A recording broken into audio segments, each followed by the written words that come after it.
I feel like some of the core elements of minimalism is really changing the mental framework we're working within. It's not about chucking our clothes in the trash. I really feel like that is the physical aspect, but the best wins that happen within minimalism is the mental change we make inside. Hey there, my handsome and pretty little Cobras, and welcome back to the Cobra's Nest. For those of you who are new, my name is Mignon Cobra and I make minimalism videos. So today's video is going to be 30 ugly truths that will alter your life forever. These are life lessons or really fundamentals that have drastically changed my life for the better, and I figured I'd share that with you guys. So I'm going to call this like the full guide. Currently, this is just something that I feel like if you're kind of in a rut and you just really want to like upgrade your life, I feel like you could probably take some value out of these because these are phenomenal, fantastic.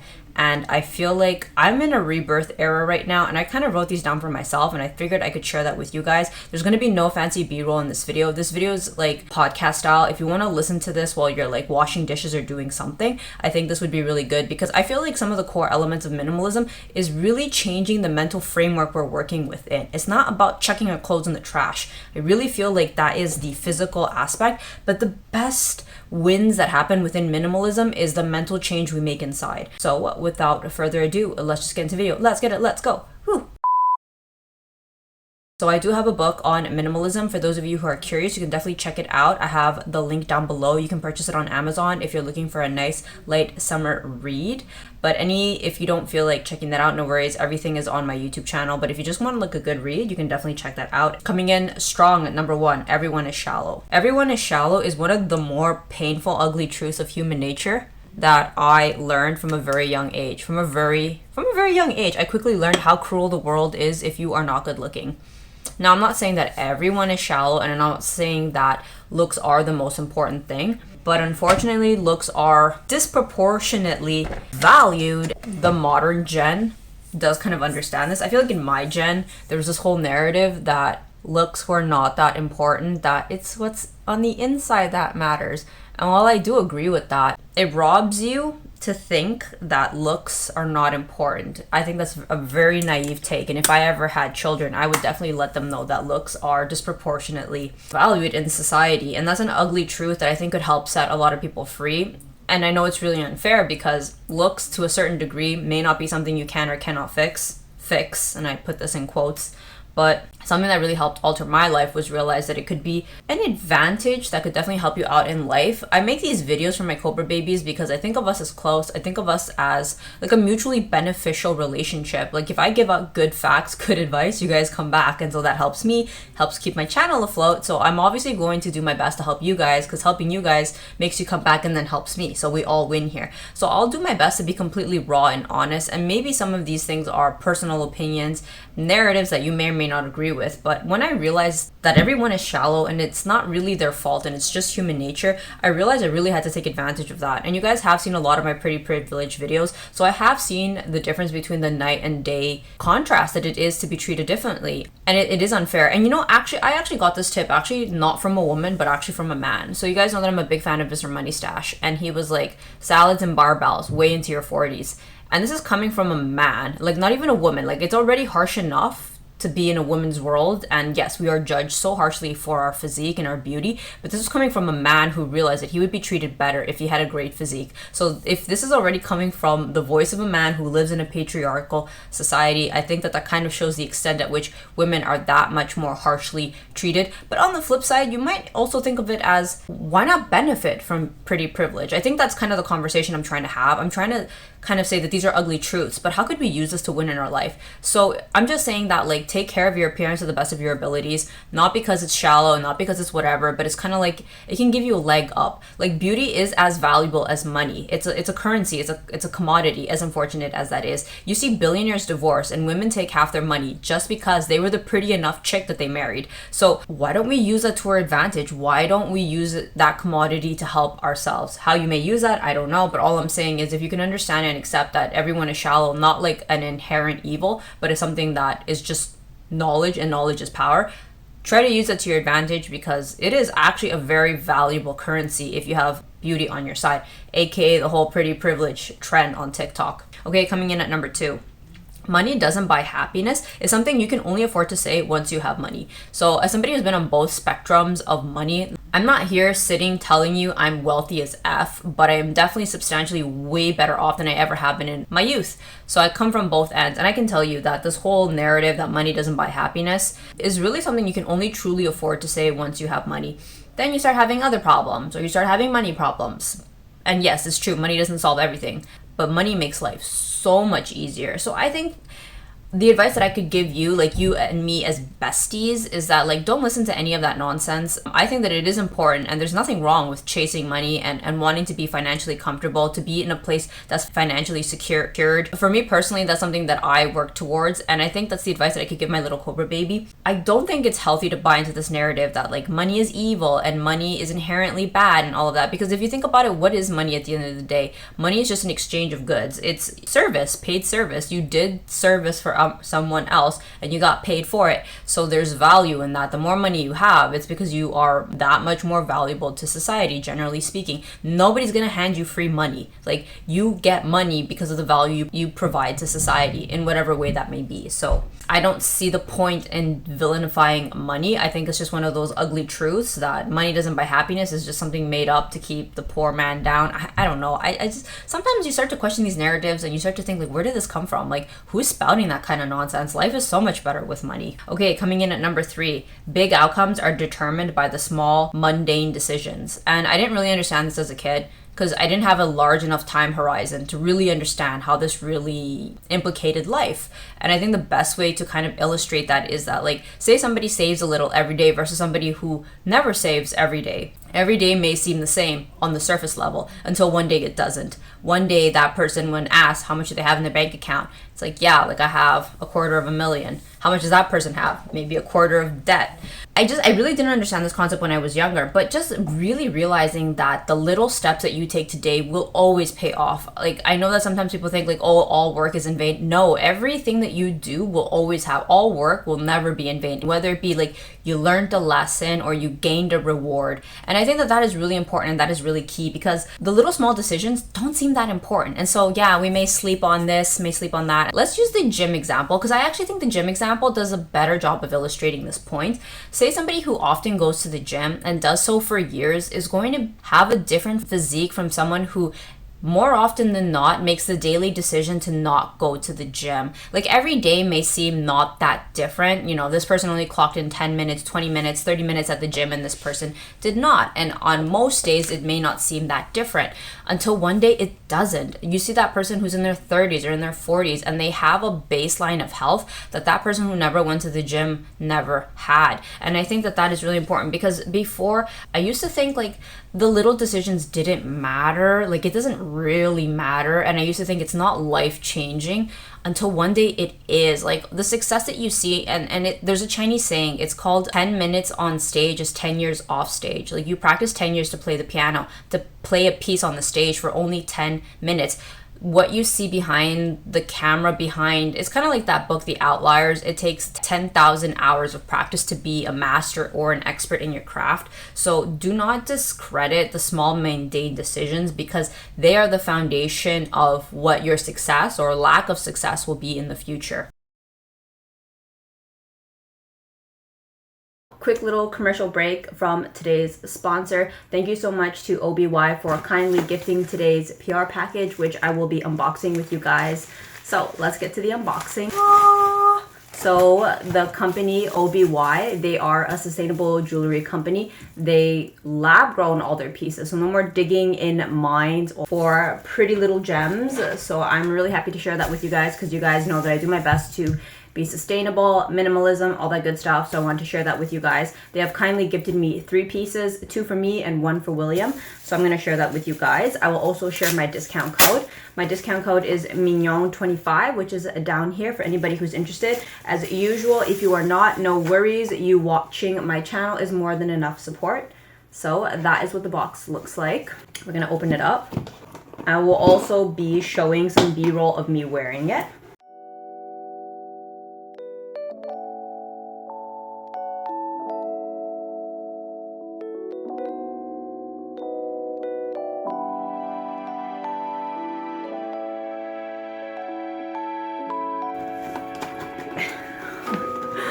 Wow, these are like harder open than I expected. Alright, I'm gonna do this off camera. Crazy. Alright, so it comes with this beautiful little box. And then for the unboxing, that is so freaking cute. So the first thing comes in this beautiful little pouch that you guys can keep for later and storage. So these are fine jewelry, sterling silver and gold plated. They also have higher grade stuff like solid gold and lab grown diamonds if that is something that you are interested in. Wow, these are so pretty. So I'm going to show you guys the first piece. So this piece is, I'll put it up here on the screen. This is their In-Circle Loops Moissanite necklace, and it is so pretty and so delicate. So I'm going to show you guys a clip of me wearing it. So you can see it just like that. You can slip it on. So that's really cute because then that allows you to put on other, like add like little charms and stuff like that, which I think is absolutely adorable. So that's what the fall looks like. It is a little bit low, but that is okay. There we go. The next piece they also gave was this sterling silver gold plated ring with moissanite stones.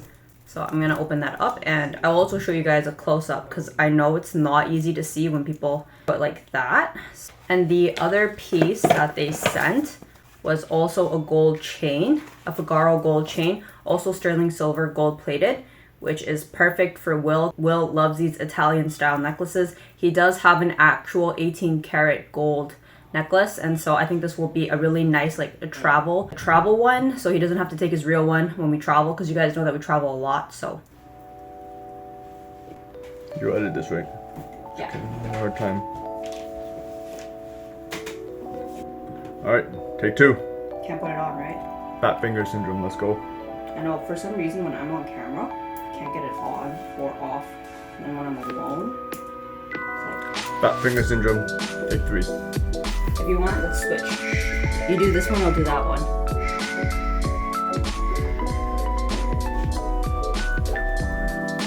Okay, and just bring yourself in as much as you can just to like get the... It's a good thing I'm wearing the turtleneck.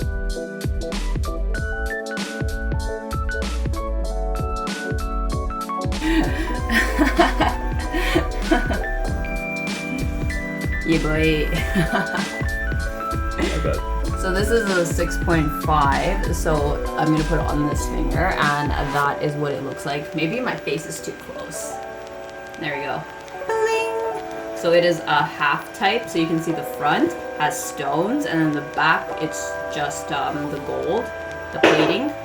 Absolutely gorgeous. We love a new ring. A really cool thing about this brand that I actually really like is they have like a little emerald gem on the inside. So I don't know if the camera will show, but there is right there a little green gem. It has this cute little emerald, which I think is so cute because it's like very on point for the brand, and you just put it on like that. Ah, super cute. Thank you so much to OBY for sponsoring and kindly gifting today's pieces, and back on today's regularly scheduled program. Okay, coming in at number 4, you must learn for life, even in your 40s, even in your 50s.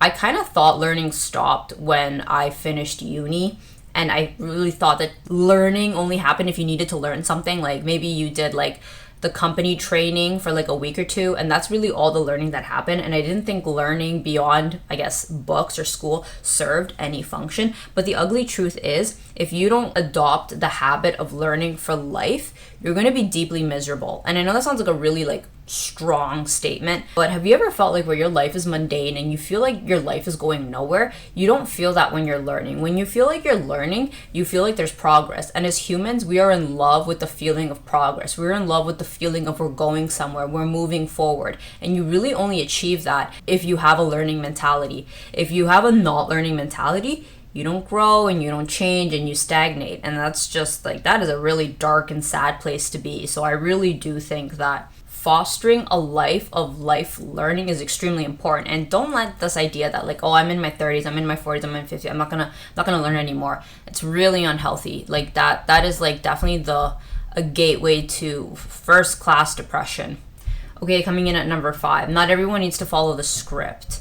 And I actually got this from a psychologist that I was watching between He's a psychologist for marriage counselors. He has a YouTube channel. If I can find it, I'll list it down below. But essentially what he was saying is that like a lot of people are unhappy in their lives because they opted into the script. Like what's the script? Like the generic, like have like a 9-to-5 job, get married, have 2 kids and a half, a dog, picket fence, a house in the suburbs. It's like this script, while yes, it does seem safe, it's not for everyone. And so since it's not for everyone, for those that it wasn't for, it's going to cause a lot of unhappiness. And the price that the person paid for not like living their best life and just following the script is like a life of misery. I know that sounds like super extreme, but it's this idea that like not everyone has to follow the script. You don't have to follow the script. And the reason that people follow the script, truth be told, is because they're unimaginative or they're cowards. You can't imagine a different life. And so you think, well, okay. Or you do know inside what you want and you don't have the courage, because it takes so much courage to go against the grain. As somebody who's gone against the grain against so many things, I know firsthand it's not easy. It's extremely difficult. And that fear of judgment keeps people from living their dreams. But the best part is that like, although this is an ugly truth, the little steps, when you do one thing, then the next one becomes easier and then the next one. So like it starts off small. Maybe it might be like, you know what, I'm going to do this differently from the script, or I'm going to do that differently from the script. You realize that people's judgment, although as uncomfortable as it is not as horrible as knowing that you wasted your life potential following the script when that's not what you wanted. I'm not saying you're going to be unhappy if you follow the script, but for those of you who dreamt of something different, and you know who you are, like I don't even need to tell you, like you know who you are and you know exactly what I'm referring to in your own personal life. You don't need to follow every aspect of the script. Like if you don't want to have kids, you don't have to have kids. Maybe you want kids, maybe you don't want to live in a house, maybe you want to travel. There's so many different ways of living life that the script is not the only way, and you shouldn't feel guilty if you don't want to subscribe to every aspect of the script. Okay, coming in at number 6. If you lack courage to live your truth, you pay the price the rest of your life. And I feel this one so deeply because I've recently kind of started to notice people in my friend groups that are in their 30s on like the sheer amount of complaining that comes out of their mouth just shocks me. Because if I was that deeply unhappy, oh, you best believe I would have done something by this point. And I don't say this to make myself sound better than they are or like how could they blah blah blah, because I've been through some dark places where all I did is complain and I did nothing to change my life. So I get it. It's just so much easier to complain. But the thing is though, if you lack the courage to live your truth, you pay that price the rest of your life. So I'm actually going to give an example of a friend of mine. She didn't really like her boyfriend, but you know what, it was like a mediocre relationship at best, and she's like, okay, you know, she even used to say like, let's go out partying, maybe I can meet somebody new. And I was like, okay, all right, I can sense that she's not entirely happy here, but like it is what it is, right? Like I feel like that's her own personal struggles. Like I'm not going to get into that, like that's not my place to say anything, right? Like as a friend, I just want to support her in whatever she's doing. Even though she's complaining about her boyfriend, she's still with him, so I guess she still likes him. So like they got married, and like you would think that you would want to marry someone that you like, but it's just like the constant complaining, the constant like bickering and fighting in public, and it's just like, it just seems like you've created your own personal hell. And I don't understand the point. Like if he's that mediocre in your eyes, like why are we doing this? So what I'm trying to say is, if she had had the courage to just break up with him and move on, she would have had the opportunity to maybe find somebody else. Maybe she wouldn't. I mean, that's why it's called courage. You're taking a risk. But I just feel like now she's paying the price. Like she's married and they have kids, and it's just constant, like she paid the price and she's paying the price for the rest of her life. Like what she thought was a smaller decision, or didn't want to take the courage or do the courage to like break up with him, now she's paying the price. Now, well, then what's the price? Well, you get to be stuck with someone that you don't like. So I hope that can kind of illustrate the point that while it may be painful to rip off the band-aid, that is way less than the price of the lifetime you pay. Number 7, no one is going to save you. I think that this one is so life-changing, and it's such an ugly truth that will set you free. When you realize no one's coming to save you, not like your parents, not that rich billionaire dude you fantasize about that's finally going to sweep you off your feet and take you away from your minimum wage job. No one's coming. Like no one's coming. And it's funny because when you're like holding out for people to come help you, no one comes and helps you. I don't know what it is about the sick nature of human character. Nobody wants to help a hobo. Nobody wants to help you when you're down. It's very sick. And it isn't until you're like banging and living your best life that everybody crawls out of the woodworks and is offering help left, right, and center. When you're up, everyone comes out, and it's like super messed up. So I think understanding the human condition that like no one's going to save you, you have to save yourself, is really going to set you free. It's kind of like that meme where like that guy is standing in a kiddie pool and he's like, I'm drowning. It's like, sir, you could just stand up. And you're like, Yeah, I guess I could. So I think it's the same thing. You're just gonna have to save yourself and whatever that may be for you, but you're really doing yourself a disservice waiting for somebody else to come save you. Okay, coming in at number 8, an emperor crowns himself. So this one is actually a concept that I learned from the 48 Laws of Power. Not to be Machiavellian and not to say like I'm trying to preach evil concepts, but an emperor crowns himself really freed me, because up until I read that quote, I was really afraid to just be like truly Nat. I know that maybe I don't seem too different from my videos in the past till now, but I really do feel like I embody Nat. There were so many things I was afraid to say. There were so many times I would hold back my opinions, but in my more recent videos, I just say what I think. I'm like, this is Nat's channel. Nat's running the show. Nat's gonna say her thoughts. I don't care if someone agrees or disagrees. Like, I really don't care. I have a lot more stronger opinions in my videos because I realize an emperor crowns himself. I think very highly of me. I always have. And the reason I have a YouTube channel. If I had low self-esteem, I would never have started a YouTube channel. I would be so terrified for people to judge me, to judge my face, to this, to that. But then I realized, I was like, no. I'm going to crown myself. And I give that advice to you. Crown yourself. An emperor crowns himself. Don't wait for other people to tell you you're pretty. Don't wait for people to tell you you're valuable. And I think this is in the vein of what people talk about, like external validation and internal validation. I think it's that. You're going to have to internalize that value. No one will see that value that you have except you. You're going to have to walk around like the bad bitch that you are before everyone else sees it. You need to value yourself first before others do. Because everyone's in their own heads. No one's thinking about you. So if you want to feel like the $1,000,000, don't wait for other people to do it. You need to do it for yourself first. Number 9, life is unfair. Accept it. Figure out how to make your advantages work in your favor. I used to really hate this. I really used to hate how unfair life was. And life still is unfair. And life still is like not fair. Like you see people blow up on YouTube all the time. And they've blown up for years already. And I've never blown up. And like I could sit here and I did. I sat and I cried for a really long time. And I realized life's unfair. There's nothing I can do about it. If I can just accept that it's unfair and then move forward, it will no longer be a crutch in your life. Like going around and being angry at the world for not being fair is like stupid, because there's probably a lot in your life that is unfair to somebody else, but a privilege for you. So all we can do is like, okay, accept it and figure out what are your advantages. Take those advantages and figure out how to make it work in your favor, because walking around with this whole idea of like, life's not fair makes you a victim. And when you're a victim, you rob yourself of your own power. Okay, coming in at number 10, all that clutter is a museum of the shit you thought would make you happy. So obviously this is more of an extreme minimalist tip. This is more core minimalism. I have a lot of clutter too, so this is not me judging other people, but it is so true. And like I really truly didn't understand this as a minimalist who had nothing until I had stuff. All that stuff I bought that I thought would make me happy. I mean, it made me happy for a period of time, but then it's just a hedonic treadmill. And so yeah, it's like, okay, so like, what does all of this mean? What I'm trying to say is that like, it's okay to buy nice things and believe that it'll make you happy. But once you accept and realize that this is not really going to, like, that Chanel lipstick is just going to be one more Chanel lipstick in your collection, will really free you to hopefully become less consumeristic, because then you've kind of, you know, clued into this that like, well, it's nice when I buy it, but it's not everlasting happiness. So why don't I figure out what will actually provide everlasting happiness and maybe not be broke and filled in a room full of useless shit. Okay, coming in at number 11, social media is powerful because it's permissionless. So if there was ever a time for something to be your sign, this is your sign. The reason that social media is really powerful for you, the individual, and I mean, it is really powerful for the companies, right? Because you're technically doing free labor for them and they're capitalizing on it.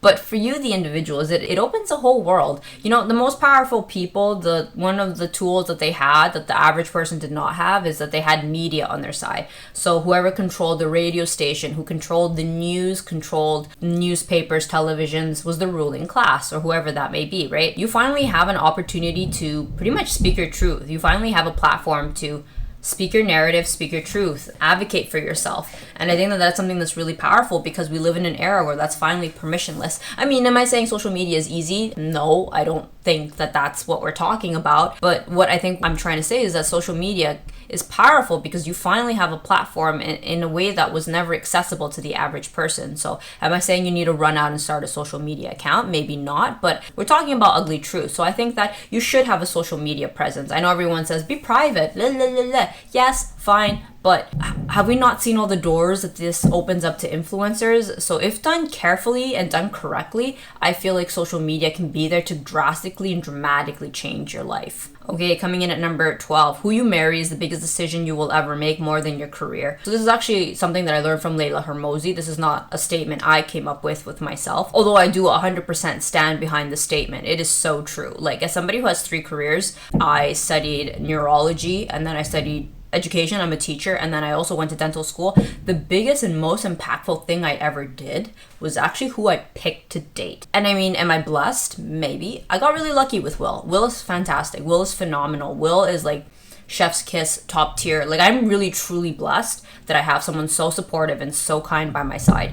And I can say this wholeheartedly is because I've known this man for 10 years and he's never done me dirty. I don't think he would ever do me dirty because his core fundamentals, like, he treats his mom like a queen. And I think that that's really important, because that's how he treats his mom is how he's going to treat you. That's his perspective of women. So you really want to be careful with who you pick. And I know that's just like so heartbreaking, because it's like who you marry is such an important decision. And it's really shocking to me that a lot of people, both men and women, subscribe to this narrative of like the taxi theory. If you don't know what that is, it's this idea that people just marry whoever they're with when they're 29 or 30. It doesn't matter if this boyfriend sucks, but they're like, I kind of don't want to start all over again. It's this whole sunk cost fallacy. I've already dated him for 2 years, so why don't I just marry him? It's like, if you already know he's trash, why do you want to marry the trash for even longer? Like, that makes no sense. And that's one of the interesting things about like sunk cost fallacies. Like, I don't understand why people are like, it's already been sucking, but it's been sucking for so long, so I'm just gonna suck some more with it. It's like, what? Are you insane? And I think the same concept should be applied to marriage. If it's really not working out and it's not really a vibe, and it hasn't been a vibe for the past 24 months,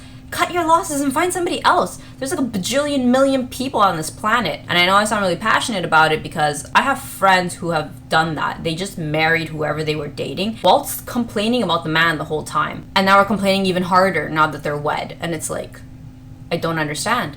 So why don't we just pick happiness and peace and pick a non-shitty dude? Okay, coming in at number 13. Education is important, especially if you're a woman. So education is really important. And I think that's why a lot of men are educated, especially the higher tier. You don't have to be super educated, but you just need like a baseline of education, right? An uneducated man has no prospects. And you could kind of get away with not being educated as a woman either. As long as you're extremely pretty, you've already opened up other doors for yourself. But let's just say you're not a stunning world-class beauty. You can still accomplish a lot for yourself if you have the opportunity and privilege to become educated. A lot of doors will open to you to live a very comfortable, upper middle class life if all you do is just be good at school. Like, no one's saying like you need to be a multimillionaire. No one's saying you need to this, that, and the third. It's just to be self-sustaining, financially comfortable. Take your education seriously. Don't listen to everything you're hearing on TikTok about like, oh my God, like I dropped out of school and I started social media and I'm an OnlyFans and I'm blah, blah, blah, blah. I'm not saying anything about that either.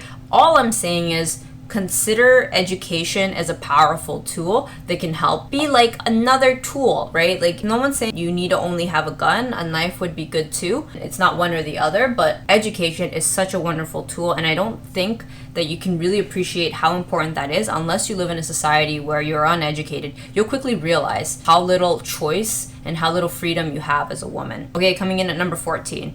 People leave your life for a reason. And I think this can resonate with my Cobra babies because like we're in our 30s now. Like, I look at the demographic. A couple of years ago, you guys were still in your 20s, but according to demographics, you guys are like late 20s, maybe turning 30. And I think that you guys can see that some people have left. And that may be heartbreaking. It was so heartbreaking for me. When I entered that era of like people going their separate ways, it was absolutely devastating.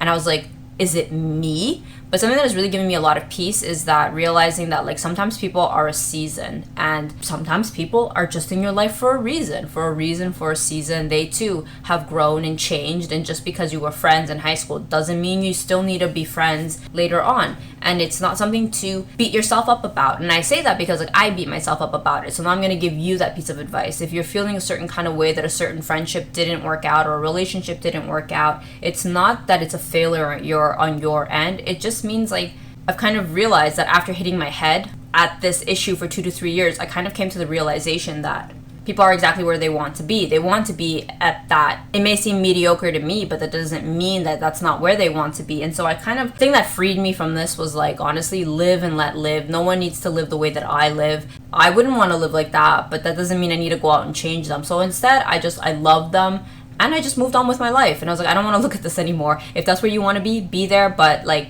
I don't want to hear the complaint. This is all you. And if this is you living your best life, then so be it. And so that's something that really freed me, is that like realizing people are exactly where they want to be. Just because they complain doesn't actually mean that maybe they want to do anything about it. Maybe they just want to complain. Okay, number 16, trust your gut, aka your sixth sense. So we all have it, actually. Like, it's innate in everyone. I know that like on social media, everyone likes to play it like women have stronger, women's intuition. We all have it. Like, we all have it. So that means that anytime you feel something inside your gut, fully accept that as reality. Fully accept that there's something deeper with that. I would sometimes get these and I wouldn't really understand what they meant, and I would just brush it off. I was like, I probably ate something bad. And I wouldn't really accept that there really was a spiritual realm to all of this. But I had the most insane encounter with a girl. She came up to me and she guessed who I was. Like, I'm not gonna go into detail because this is obviously like a public thing. She just started spewing things about me. She was like, it was the first time I'd ever had this waiter, and she guessed my nationality. She guessed so many things about my life that I was like, what? Are you like spying on my life?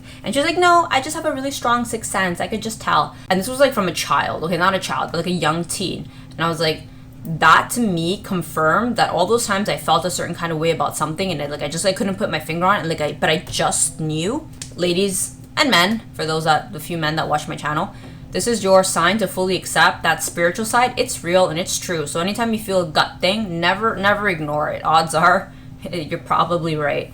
Okay, number 17, misery loves company. That's an ugly truth I didn't really understand either. I started to kind of realize that sometimes people would bring me back into their life to just complain, and then I just kind of realized it's because they can't sit with themselves, and I realized it's because they're like wallowing in their own misery, and then I realized they're happier with me there in their misery. They don't care that like their toxic complaining is choking me. Misery loves company. They can't just bear to be in their own filth. They need me to be right there with them, choking.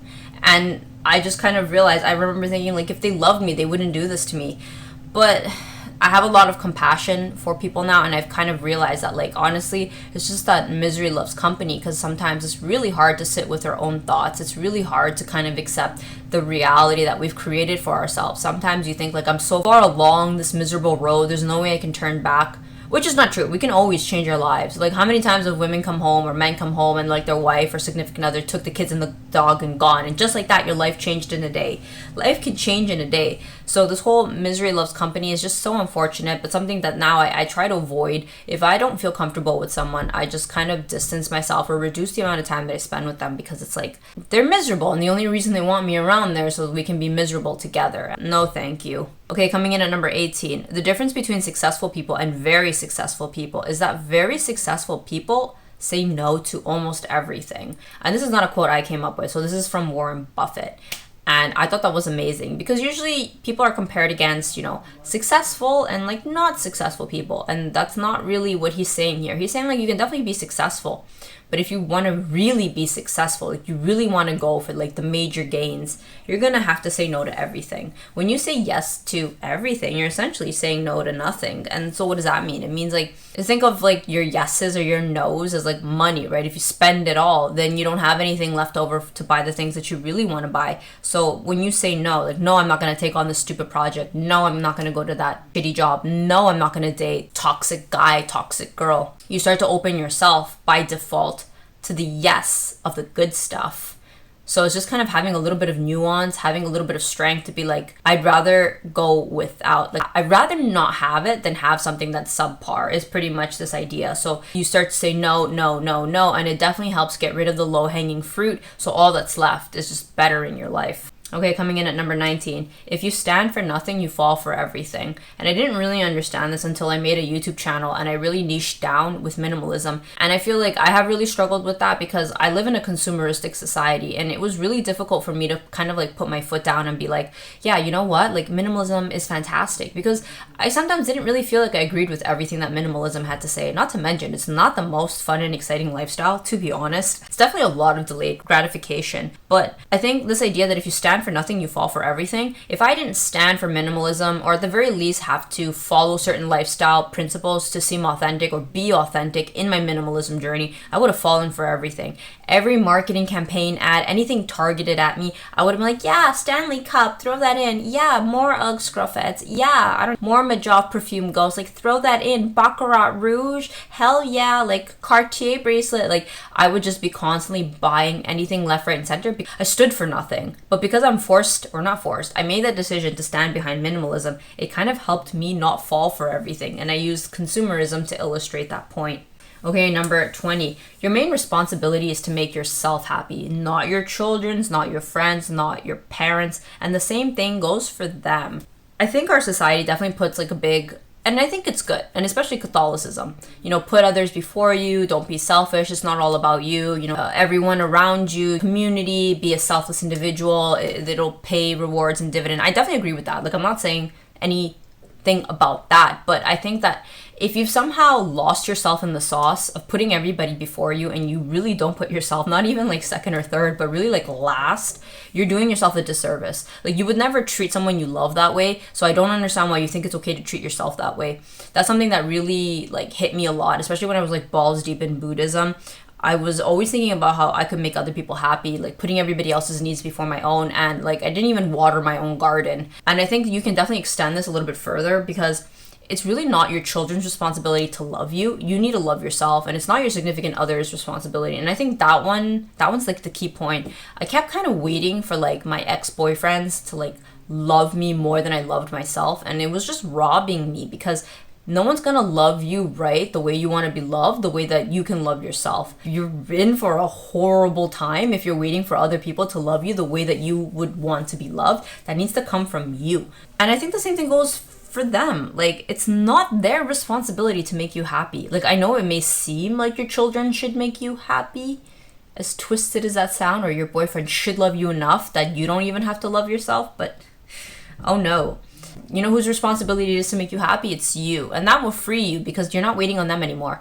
You're not waiting on your man to buy you flowers. Get yourself your own damn flowers. You want to get your nails done? Go get your nails done. You want this, you want that. You will be happiest if you make yourself happy first. Okay, coming in at 21, put your oxygen mask on.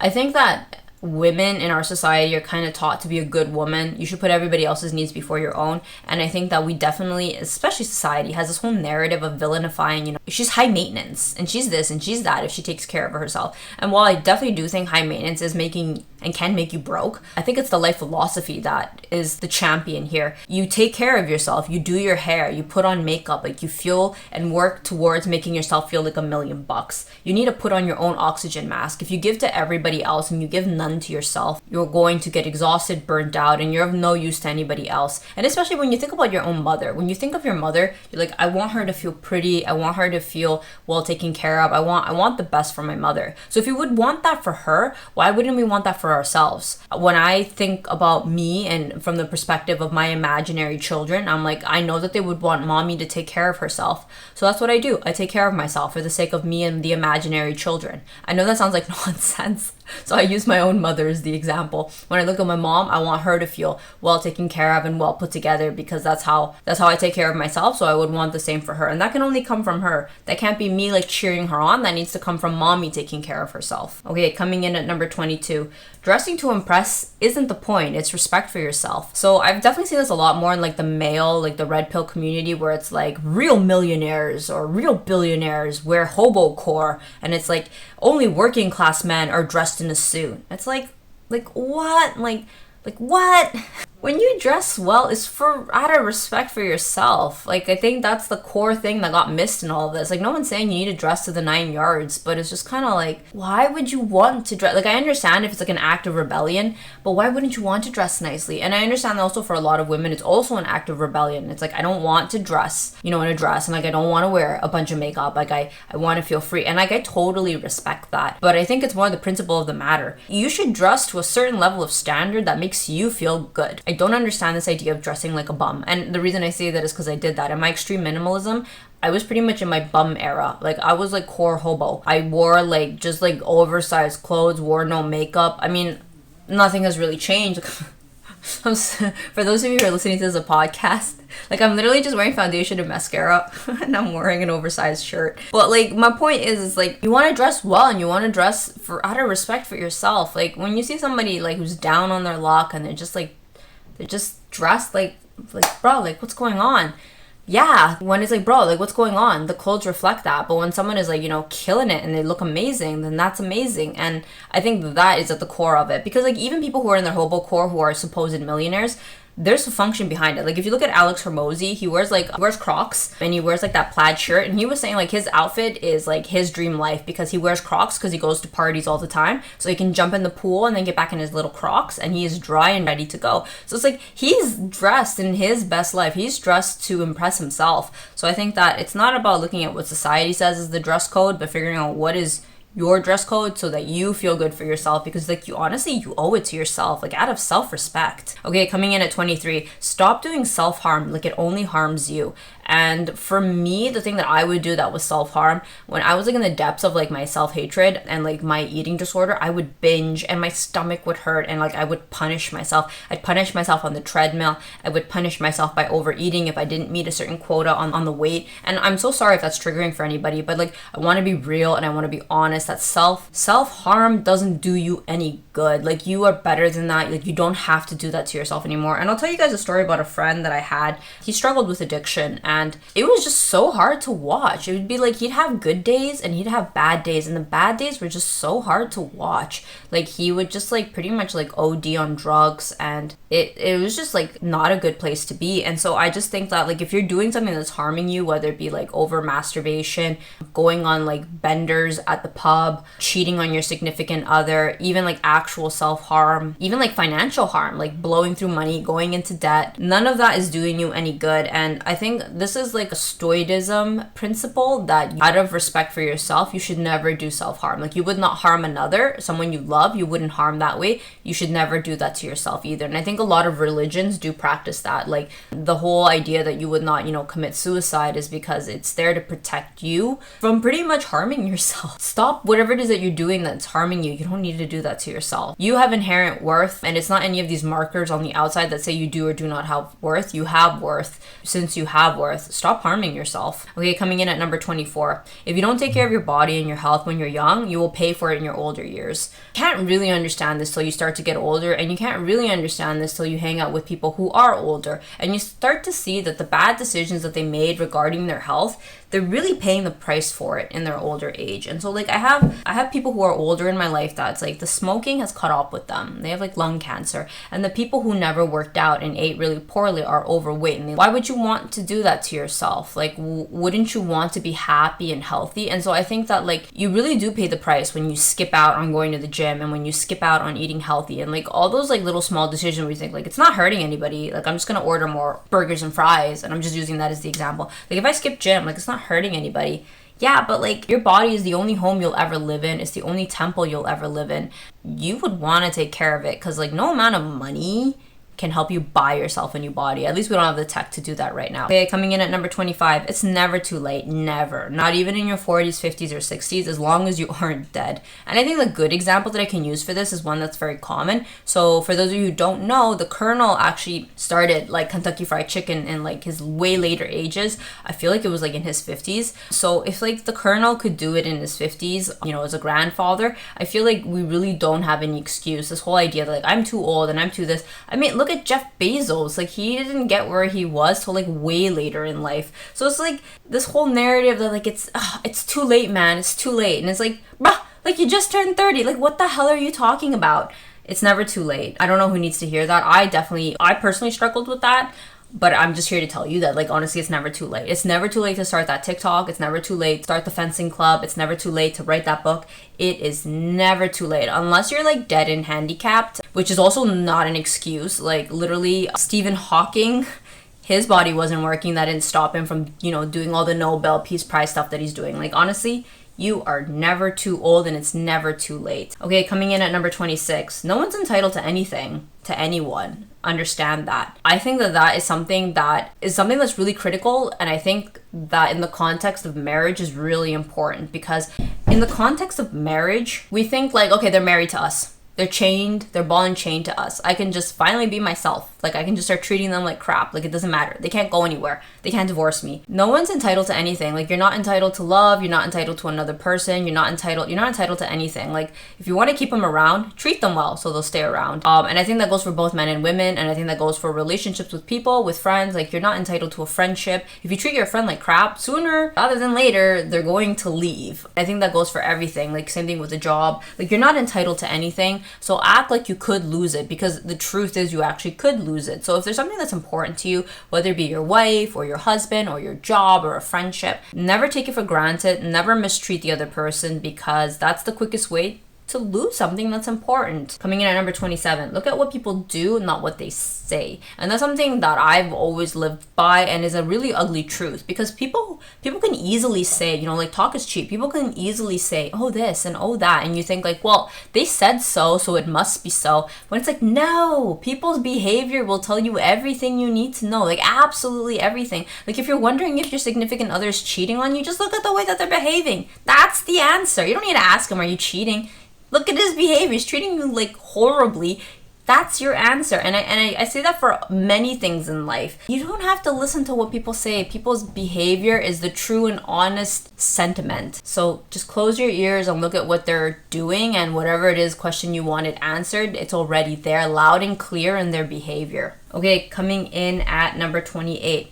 Happiness is the distance between your current reality and your dream life. The smaller the gap, the happier you will become. And I think that that's something that's really important, because if you're kind of feeling like, you know, honestly, I'm not really living my best life, it would be really good to take inventory on your life and figure out, okay, so this is my dream life. This is not my dream life. What's not matching, and working on that. And that will definitely help alleviate a lot of feelings of unhappiness, because we're happy when we think of our best life and we look at our life and we're like, wow, I'm living my best life. There's happiness. But when you think, I really wanted, you know, X, Y, and Z, and I am so far from that, oh geez, you're in for a world of misery. So I think that if you're searching for happiness, kind of evaluate, what can I work towards, what's in my control to help fix that, because that will definitely help alleviate a lot of feelings of unhappiness. Coming in at number 29, don't be stupid with money. So this is not a really common narrative, especially with like the current gen. Like, a lot of people be out here doing revenge spending, or even just trying to keep up with the Joneses on a social media level. It's like, I need to be doing like the travel jet set lifestyle, and like I need to be having an insane rotation of Shein clothes, Aritzia clothes, the hauls, all of that. Everyone and their mother looks like it's just infinite money. Like, we're just printing cash. And there are very wealthy people, but you gotta be honest with yourself. Like, unless you're like rolling in the dough, and only you know that. And if you're rolling in the dough, then don't listen to this tip. But unless you're like not rolling in the dough, stop being stupid with your money. You really need to figure out, like, what do you wanna lavishly spend on, and then cut mercilessly from things that don't matter. Like, you don't need to have everything. Just be strategic. Like, your money is not infinite. Like, unless you are Joe Biden printing paper, stop with the unnecessary stuff. And I'm not gonna name anything, because that isn't the point. It's the principle here. Don't be stupid with your money. Like, you work hard for it. Like, don't spend it on useless stuff. Okay, coming in at number 30. Time is your most precious asset. That's something I didn't really realize till I started getting old. In the beginning, I thought money was the most precious asset. Or, I don't know, maybe stocks or real estate or something. But actually, no. You know why time is your most valuable asset, or your most precious asset? It's the only thing you can't buy. It's the only thing no one can buy. Like, unless you're a time traveler.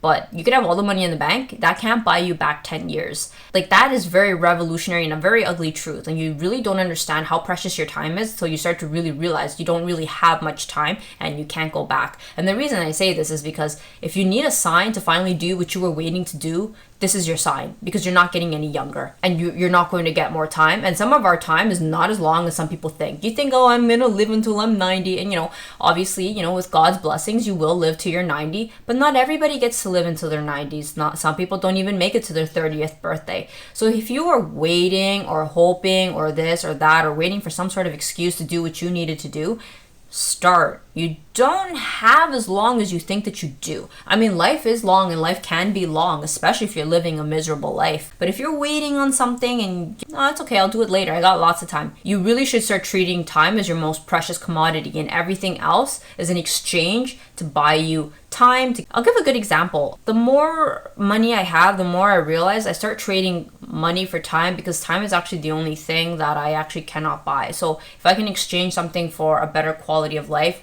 I'll do it. And I'll use like plane versus car. Like if I could pay more and take a plane and get there in like less time, I'll do it instead of driving. I have some friends who, to save money on a plane, will drive somewhere that takes them 2 days, and it's like my time is worth more than that. So realize that time is your most precious asset, and you will start to live a better quality of life. So I hope that you guys could have enjoyed my little mini TED talk. This is the full guide of how to like stop making your life suck, live the ugly truth so you can live a beautiful life. Thank you for watching. Bye.